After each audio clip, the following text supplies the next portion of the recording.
De retour sur le plateau après cette vaste page publicitaire, mesdames, messieurs, place donc à l'instant de l'analyse.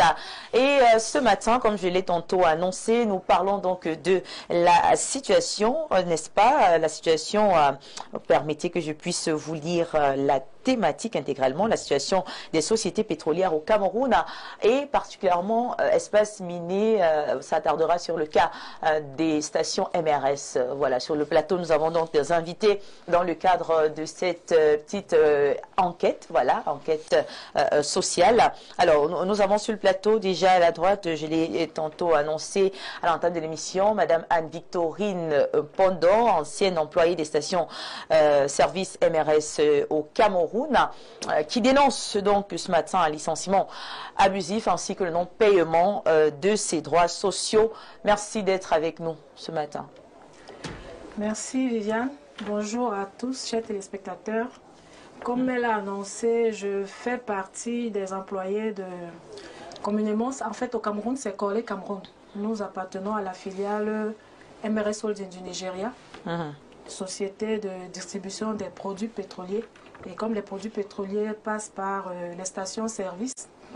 D'accord. Alors d'entrée de jeu, j'aimerais savoir, est-ce que vous parlez en votre propre nom ou alors vous représentez un collectif qui a été formé? Je parle et donc vous êtes la porte-parole. Nous parlons au nom du collectif ce matin. Oui. D'accord, donc tout à l'heure vous aurez donc l'occasion, justement en tant qu'ancienne employée, tout simplement, nous expliquer dans quelles circonstances est-ce que vous avez été licencié. Qu'est-ce que vous reprochez à vos responsables? Nous leur reprochons le non-respect des droits légaux et des droits de la Convention collective nationale des entreprises de stockage et de distribution. Le processus de licenciement n'a pas obéi au préalable prévu par le Code du travail et aussi à l'application de la Convention collective. Donc, si je peux faire un état des lieux, la société traverse des difficultés depuis 2014, des difficultés qui étaient latentes. Mais le pic a été atteint en 2022, décembre 2022, avec les problèmes que tout le monde voit, le délabrement des stations-service, dû au fait que le propriétaire ne participait plus à l'activité normalement. Il ne s'intéressait plus à l'activité, les problèmes financiers ont commencé et toutes les fois qu'on demandait des explications, nous n'en avions pas. Le pic comme je vous expliquais, a été atteint en décembre 2022 avec la cessation de l'approvisionnement parce que le niveau d'endettement était si élevé que nous ne pouvions plus avoir les moyens nécessaires, ni même le support, l'assistance des banques pour pouvoir nous approvisionner. Et surtout qu'au niveau de l'approvisionnement, c'est beaucoup plus les importations. Si un marketeur importe son produit, il ne va pas vous le donner gratuitement, vous devez payer. Ou on vous accorde 15 jours ou 20 jours, voire 30 jours pour le paiement. Et nous étions déjà dans une situation où nous ne pouvons plus payer, avoir le produit. De temps en temps, on pouvait en acheter à côté, mais en décembre 2022, c'était devenu pratiquement impossible. D'où l'inactivité dans les stations-service. Le silence même de l'actionnaire a entraîné ce délabrement aussi dans les stations. Seulement en début de cette année, le management convoque les délégués, particulièrement au mois de février, pour leur faire savoir qu'ils vont se séparer d'une partie du personnel pour motif économique. Justement, c'est l'action que j'allais vous poser. Est-ce que vous avez été prévenu en amont ou alors ça a été une décision soudaine? Dans les couloirs, ça se murmurait que nous nous acheminons vers un congé technique. Et nous savons que le congé technique est encadré par la loi, le Code du travail. Donc nous attendions une communication entre le management et les délégués du personnel. Mais quelle est la situation exacte de la MRS en ce moment? Est-ce qu'elle est en train de faire faillite? Est-ce qu'elle a fermé? Que se passe-t-il exactement? L'entreprise n'est pas en train de faire faillite. L'entreprise n'a pas fermé parce que pour faire faillite, il faudra bien que le propriétaire déclare aux autorités camerounaises qu'il est en situation de faillite. La situation de faillite n'a pas été déclarée. Alors, quelle est donc la situation actuelle? La situation actuelle, c'est que la société traverse des difficultés financières. Et comme dans toute structure, quand il y a des difficultés financières, on peut procéder à une restructuration et pendant cette restructuration, on peut permettre à certains employés d'attendre à la maison. Ça se fait... Justement, c'est cette restructuration. Les employés étaient en attente de cette restructuration pourvu que cette restructuration obéisse au Code du travail. Parce que l'article 40 du Code du travail prévoit comment doit se faire une restructuration quand une entreprise décide ou alors annonce qu'elle est en situation économique difficile.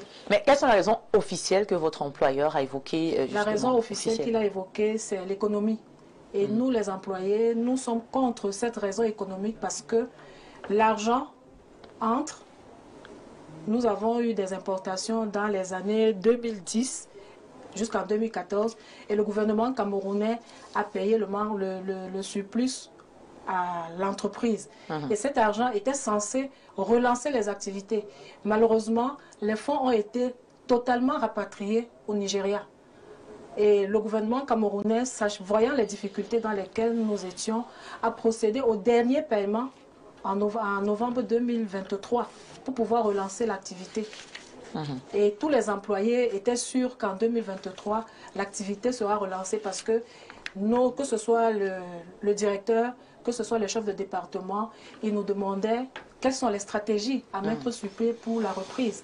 Étant donné que nous savions tous qu'il y a 12 milliards qui nous seront reversés par l'État. D'accord. Mais est-ce que vous avez donc essayé de saisir les autorités compétentes, par exemple l'inspecteur du travail, pour pouvoir soumettre votre problème? À partir du moment où le management nous a signifié en février... Vous avez été notifié? Oui, ils ont notifié par les délégués du personnel. Donc voilà, ils ont quand même respecté ce que prévoit. Ils ont commencé le respect. Ils ont convoqué les délégués. Ce que prévoit la réglementation du travail, vous avez été notifié, c'est une bonne chose. Ils ont été notifiés, où ils ont dit aux délégués qu'ils vont procéder à une restructuration et ils vont se séparer de certains employés.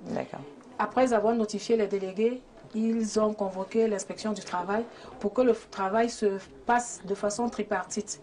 Le management, les délégués et l'inspection du travail sous la supervision du syndicat des employés. Alors, faites-nous la précision. Les problèmes commencent à quel moment? Est-ce que c'est lorsque la société commence à connaître des déboires, à sombrer, ou alors c'était avant? Est-ce qu'avant, vous étiez... Avant, nous étions bien. D'accord. Donc, les problèmes commencent... très bien. Jusqu'en 2014, la société se portait très bien. C'est en 2014 que les problèmes financiers ont commencé. Et vous, vos problèmes, n'est-ce pas, que vous mettez en avant ce matin, commencent à quel moment? Est-ce que c'est quand la société a commencé à sombrer ou pas?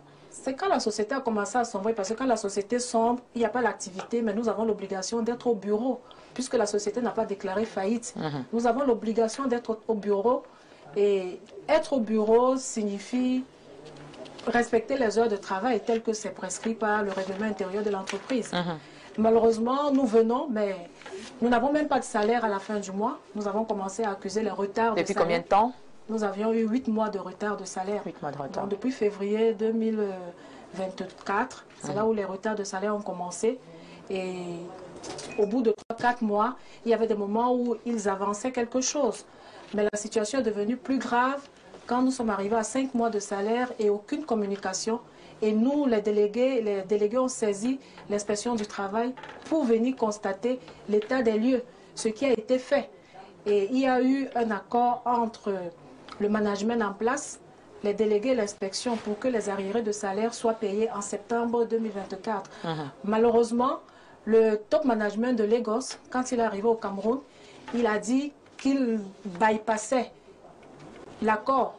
Donc, c'était une façon même à la limite de mépriser les autorités et l'administration camerounaise. Et c'est à partir de ce moment que les employés, on ne va pas dire une grogne, mais on a commencé à se poser des questions sur le devenir de nos emplois. D'accord.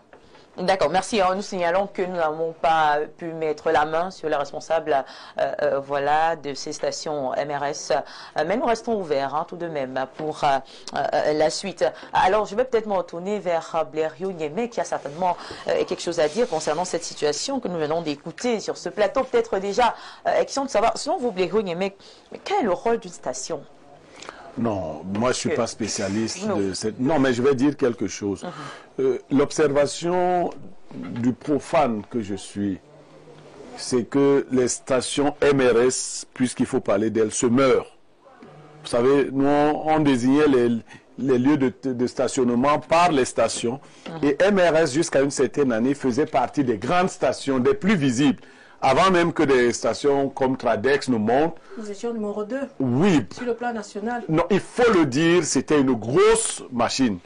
Alors, on a commencé à voir ces structures. Et le profane que je suis pense également que le lieu les stations, c'est des lieux où on brasse beaucoup d'argent, avec de bons salaires et tout le reste. C'est quand même étonnant qu'on parle même de faillite. Voilà. Donc, quand on a commencé à voir cela, moi j'ai été curieux. J'ai une proche parente qui était cadre MRS, Mademoiselle Ngongene. Voilà, elle était cadre MRS. Je coachais son fils. Donc, je voyais comment la structure commençait à péricliter à travers certaines attitudes. Les gens allaient au travail avec beaucoup de mollesse désormais. Mais je ne sais pas comment ils ont fait pour continuer de payer, parce que c'est effectivement depuis 2014. Ils ont quand même payé, mais ça a entretenu une certaine idée. Donc, je crois que l'État du Cameroun doit préserver les citoyens camerounais. Lorsqu'une structure ou une succursale s'installe ici, il faut que nos autorités, à travers l'inspection du travail, protègent les Camerounais. Le pays frère dont l'un de leurs enfants est promoteur des stations MRS, lui protège ses citoyens. On ne peut pas venir faire du grand business. Et si on se rend compte que ça périclite, il faut déclarer la faillite, payer les droits et se séparer dans les règles de l'art. Parce que quand vous retenez un employé, vous l'empêchez d'aller chercher ailleurs, d'avoir un plan de carrière, ainsi de suite. Donc il y a beaucoup de conséquences. Que ce soit pour elle ou pour d'autres qui n'ont plus fière allure, il faut déjà y mettre un œil. Et puis j'attire aussi l'attention de la structure chargée de donner les agréments. Pour que davantage il y ait des clauses qui permettent de saisir même les comptes. Vous savez, il y a un Camerounais, un très grand homme d'affaires, qui a fait des affaires dans d'autres pays, notamment en Afrique du Sud. Quand il a eu des difficultés, l'État sud-africain a saisi ses comptes. Il est allé plus loin, je vais vous dire, jusqu'à l'attaquer dans son propre pays à travers une agence de téléphonie mobile. L'État du Cameroun doit protéger les travailleurs camerounais, qu'ils soient employés par des Camerounais ou par des expatriés. C'est important parce que c'est des vies quand même. Alors M. Somban parle quand même là justement d'un secteur qui est censé produire assez d'argent. On parle voilà, d'un secteur assez justement sollicité. On constate quand même que beaucoup de structures, beaucoup de stations, pour être plus précise, ferment. On a eu les Sokaipé qui ont complètement disparu. On a eu les mobiles devenus Oilibia qu'on ne voit plus également. On a même eu Elf, n'est-ce pas, qui est parti également. Mais qu'est-ce qui peut conduire à autant de faillites, de fermetures? Non, déjà, je ne suis pas spécialiste. Oui, on sait qu'on n'est pas spécialiste, mais votre avis en tant que politicien, voilà. Je dois dire quelque chose, puisque je dois, en tant que quelqu'un qui aspire à gérer la société, il faut avoir un œil sur toutes ces choses-là. Moi, le problème que moi j'ai beaucoup plus, pour répondre à votre question, le cas de le MRS n'est pas comme Elf et autres, parce que nous avons vu que Elf s'est transformé en d'autres noms et ainsi de suite. Mais MRS, moi je suis à Essos, il y avait environ 3 stations MRS, je ne sais même pas s'il y a encore une seule, hein. Peut-être quelquefois avenue Germain, mais qui ne vit même plus. Quelqu'un serait très curieux. Mais ce qui me dérange le plus après avoir suivi l'intervention de la dame tout à l'heure, c'est l'inspection du travail. Vous savez, je gère un cas comme ça depuis presque 2 ans. Les agents, le personnel de la mairie de Yaoundé 5, qui plusieurs fois, vous êtes comme ça, un matin, le patron vous fait comprendre qu'on va couper votre salaire de 3%. Pendant que vous pleurez encore, on vous dit non, c'est même plus ça. Le patron, le mois prochain, va couper chacun 10 000 francs, chacun 30 000, et une fois, 2 fois, 3 fois. Pour le cas de Yaoundé 5, je maîtrise le plus. Et très souvent, quand ces employés se mettent à se plaindre, vous allez à l'inspection, parfois ils écrivent mon ministre de la Sécurité sociale. Vous ne voyez pas l'état du Cameroun, c'est-à-dire ce ministère-là. Ça m'interroge un peu, ça me permet de profiter sur cette l'opportunité d'aujourd'hui questionner un peu le gouvernement. Parce que vous voyez le cas de la MRS, et c'est un peu comme ça partout. Vraiment, si ce ministère ne sert à rien au Cameroun, autant mieux que le gouvernement, bien le président de la République, le supprime une fois pour toutes. Parce qu'on voit beaucoup plus ce ministre, beaucoup plus sur le plan politique. Mais ces ministères, je vous jure, sur les cas que moi-même je suis, comme pour le cas des agents de la mairie en dessin, on ne voit vraiment pas l'État du Cameroun défendre ses citoyens. Surtout quand ils sont abusés par leurs employeurs. Et c'est vraiment à décrier. Et quand tu regardes bien, c'est l'ensemble du gouvernement, parce que en dehors de ce ministère de la Sécurité sociale dont je parlais, qui est dirigé par le ministre Grégoire Ouona, dont je dis, depuis 2 ans, 3 ans que je suis, c'est la personne à Yaoundé 5. Je ne vois pas ce qui arrive. Parfois, même quand on convoque leur patron, il est nargue parce qu'il ne parle même pas. Plus grave encore, si même il y a des délégués du personnel, le patron utilise d'autres moyens avec les déclarations. Non pas pour brimer, mais pour remplacer même, comme pour le cas d'Yaoundé 5. Moi, je connais quelqu'un, un délégué du personnel, qui a été licencié abusivement, qui soit actuellement au quartier. Et quand ils écrivent à la ministère, vous ne voyez aucune suite. C'est quand même bizarre. Madame Anne, est-ce que vous avez trouvé un autre emploi depuis votre licenciement? Pas encore. Le licenciement, il est en cours. Il est en cours.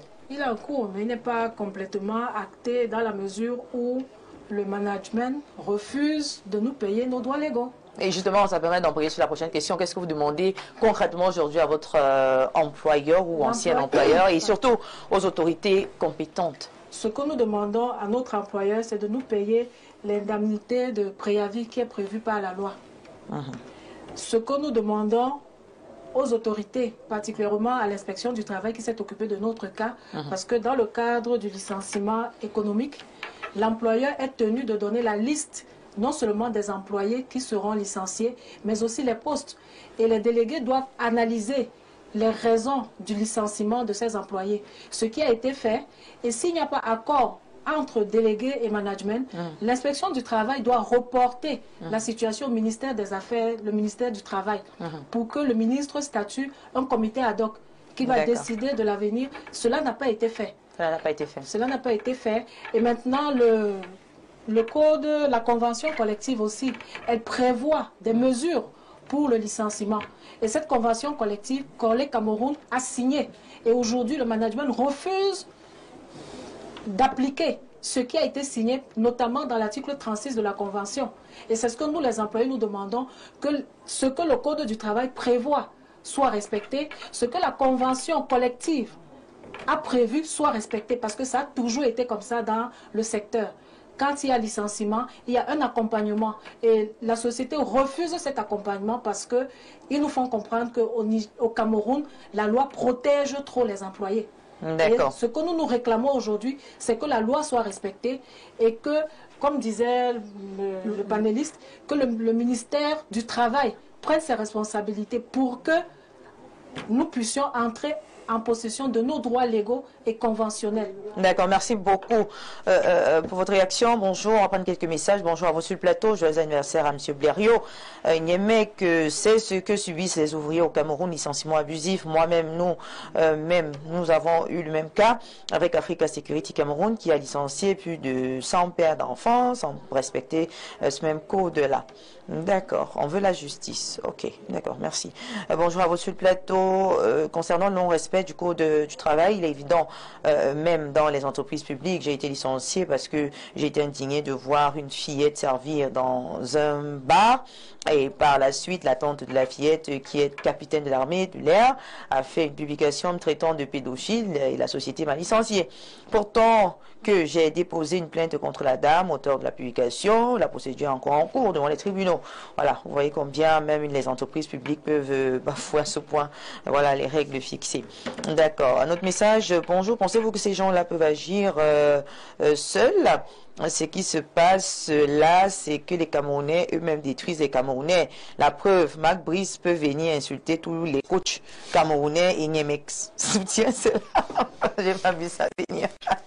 Même le jour de mon anniversaire. Vous n'avez même pas pitié de moi. Oh, c'est pas cool, c'est pas cool. Je pensais qu'aujourd'hui, on allait quand même épargner. C'est trop passionnant là-bas. Ah là là. Donc voilà, merci beaucoup. On va prendre bonjour, joyeux anniversaire. Pierre Bléronier, je suis très content de toi, tonton Tiango, depuis Ezeka. D'accord. Alors, peut-être encore avec vous, madame, hein, quel message souhaitez-vous donc adresser aux autres employés qui peut-être passent par la même situation que vous en ce moment et qui vous écoutent, certainement? Comme tout employé étant dans un pays, un état de droit, nous aimerions que nos droits en tant qu'employés soient respectés. Et nous avons des lois au Cameroun, que ces lois soient appliquées. Le Code du travail est là non seulement pour protéger l'employé, mais aussi l'employeur. Mais quand il s'agit de protéger l'employeur, les autorités, tout le monde réagit rapidement. Mais quand c'est le cas de l'employé, ce n'est pas le cas. Aujourd'hui, nous aimerions que le ministère de tutelle prenne en charge les problèmes des Camerounais que nous sommes et que chaque employé qui perd son travail, non seulement qu'il ne soit pas en train de subir le stress d'avoir perdu son travail, mais qu'il puisse aussi avoir quelque chose, les droits qui lui permettront une reconversion. D'accord, merci beaucoup. Alors, votre mot de fin, M. Somba. Je voulais, juste pour terminer, pour dire peut-être qu'il faudrait que le Parlement camerounais essaie de revoir un peu nos textes en matière de la sécurité sociale. J'ai comme l'impression qu'il y a un problème parce que, comme je vous disais tantôt tout à l'heure, je suis plusieurs agents communaux à Yaoundé 5 et je vois comment ça piétine. Je ne sais pas où c'est le ministère qui a des difficultés parce que nos tests ne sécurisent pas beaucoup nos employés, mais ce ministère, je ne sais pas, et peut-être profiter solennellement pour interpeller le ministre Grégoire Ouena. Que nous voyons beaucoup plus sur le terrain politique, tandis que le travail même qu'il doit faire, c'est-à-dire sécuriser les travailleurs, où on remplace d'une manière abusive un délégué du personnel parce qu'il est en contre-faux avec un employeur, parce qu'il défend aux arts de l'information. Ton éloquence est à bravo, font briller le plateau aussi bien que le charisme peu corrompu. Bon, est-ce que vous avez des preuves de cela? De toutes les façons, il dit, je suis dans la même situation avec le promoteur d'un hôtel de la place qui se dit deuxième milliardaire du Cameroun, qui a fermé Plasticam, qui était une filiale française. Entre-temps, il construit un autre hôtel à Yaoundé et il vient de créer une banque qui va certainement subir le même sort. Bon, d'accord. Ok. Patrick de Douala qui nous écrit. Alors, bonjour particulier au grand frère Blériot Niemek. Vraiment, ce pays, c'est un fourre-tout. Les Camerounais tuent leurs propres frères. Grand Blériot, je te prie de t'intéresser à cette situation en particulier et d'essayer justement de faire un tour, de faire un tour dans la zone. Voilà, je pense que c'est ce qu'il dit, de faire un tour dans une banque, je ne vais pas la citer, où les Marocains sont en train de piller cette institution soutenue par une certaine directrice. D'accord, voilà, merci pour vos différentes réactions. Blériot Niemek également pour son mot de fin concernant cette situation. Alors, quelqu'un l'a dit, lui il l'interpelle en politicien, moi j'interpelle en communicant. Celle de la haute responsabilité du ministre lui-même de réorienter cette affaire, parce que lorsqu'on a affaire à une mastodonte comme une structure de cette envergure, les inspecteurs de travail ne peuvent pas. Il faut que le ministre frappe du poing sur la table. Je crois que ce dossier doit être porté à sa diligence. Maintenant, pour les employés, ne relâchez pas. C'est-à-dire, tenez le bon bout pour que vos droits soient respectés. Moi, je suis de ceux qui demandent que les droits des employés soient respectés. Il faut qu'on passe de cette prévoyance sociale à la vraie sécurité sociale. Un emploi pour lequel on a donné toute sa vie ne devrait pas en aller aussi facilement. C'est ce que je peux dire. Nous allons continuer, je vous le promets, de bousculer pour que les autorités réagissent. D'accord, voilà, merci beaucoup à tous, merci à vous, chère madame. On espère que votre situation trouvera une issue favorable et que lumière sera faite voilà, sur cette affaire. Nous continuerons néanmoins, n'est-ce pas, sur ce dossier et à vous tenir informés, quant à vous, très chers téléspectateurs, pour la suite ou l'évolution de ce dossier. Je vous souhaite donc à tous et à toutes de rester connectés sur nos antennes. C'est la fin de l'émission. Merci à nos différents panélistes sur le plateau. Merci à la maison de votre confiance et qui nous honore. Mesdames, Messieurs, je vais vous laisser en compagnie de nos programmes sur la télévision de proximité du Vivre Ensemble. Restez scotchés et n'oubliez pas de revoir la rediffusion à 22h30 sur les mêmes antennes ou encore via nos différentes pages YouTube, Facebook, où nous sommes également en direct. Portez-vous très bien, agréable mercredi à tous et à toutes.